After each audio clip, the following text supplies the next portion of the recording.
চুলগুলো সব পেকে যাচ্ছে, লড়ে যাচ্ছে দাঁত।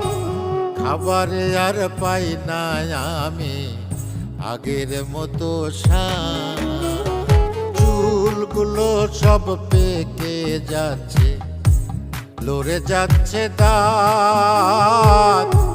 খাবারে আর পাই না আমি আগের মতো স্বাদ।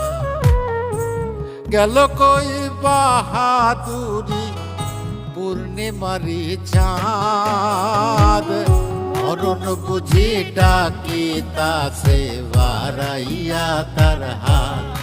ও মরণ বুঝি ডাকিতাছে বাড়াইয়া তার হাত।